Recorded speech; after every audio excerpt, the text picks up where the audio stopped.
Hey everybody, welcome back to the channel. So we have a few smaller topics to cover, so we're going to get right into it. First, we have this announcement from the official Elden Ring Twitter account, and it says, "Rise, tarnished, and let us walk a new path together.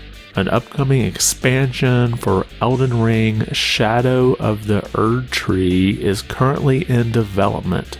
And we didn't get any further information than this. We don't have a release window, nothing about what's included. All we have is just this artwork and this Twitter post that came at 3 a.m. in the morning Eastern time. Now, Elden Ring had one other DLC since it came out just over a year ago, and that was the Colosseum multiplayer, and that came out this past December. And I'm wondering if this is most likely going to be a paid DLC, and the fact that it was termed an expansion. So let me know what your thoughts are, what this could possibly be. Maybe you know a lot about the game, and maybe the title of the Shadow of the Erdtree might give you a hint.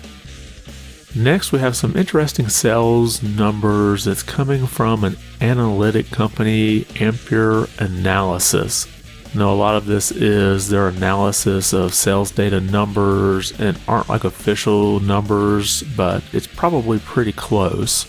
And first, they have a graphic here of what the gaming console market is. And you can see 2021 versus 2022 in each of these graphs. And you can see that the total gaming market has shrunk since last year, which is no surprise to most of us. Now, both game content and console hardware sales shrinked, but game services, which would include subscription services, has went up. Now, I would imagine this grew because of, one, the revamped PlayStation Plus service.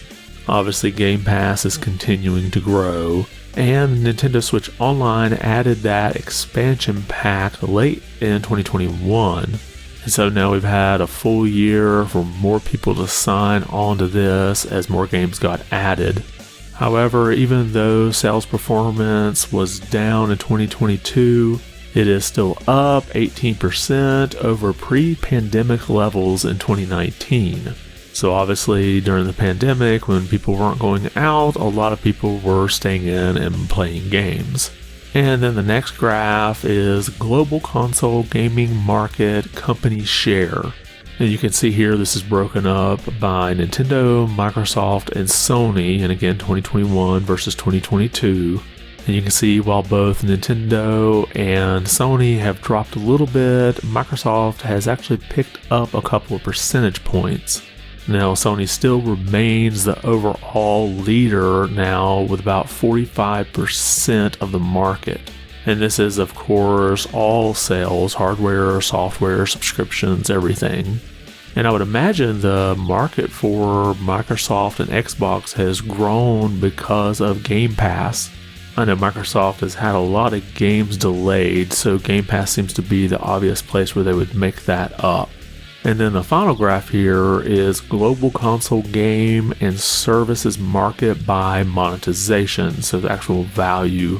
And the largest decline of monetization was with in-game and downloadable content, and this fell about 15%, but it's actually about 10% when you factor in things like exchange rate fluctuations.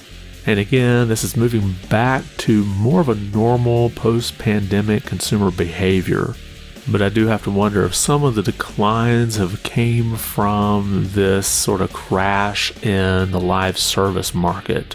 But we have one more note coming from this, and this pretty much got the headlines at most outlets. And that is the PlayStation 5 has reached 30 million install base, while the Xbox Series systems is about 18.5 million. And this gap is expected to grow between PlayStation and Xbox in terms of unit sales in the first half of 2023. Obviously, we've seen that Sony has kind of rectified those supply chain issues, and there's more and more PlayStation 5s out there to be bought. And just one other side note, in their article here, they did say they expected Nintendo's next system to come late 2024. Now, I don't know if that's based on any insider information or if that's just their educated guess.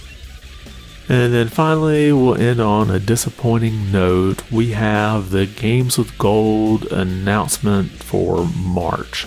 First, we have Troublebrook, which is available March 1st through the 31st, and this had a Metacritic rating of 76. And this is a single-player sci-fi mystery adventure game. And then we have Sudden Strike 4 Complete Collection, again from March 1st through the 31st. And there wasn't a Metacritic rating for this version, but the base game for the PS4 had a 63. And this is a World War II real-time strategy game, and it has all 5 previously released DLCs included. And last we have Lamentum. Now this is a pixel art survival horror game set in New England in the mid-19th century.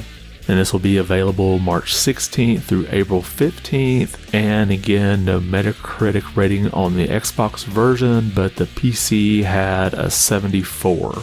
And I believe you can go ahead and add those first 2 into your collection. I think they dropped early before the announcement was even made. And then you can keep up the Lamentum when it comes out on March 16th. And that's all I have today. Did anything I cover catch your attention?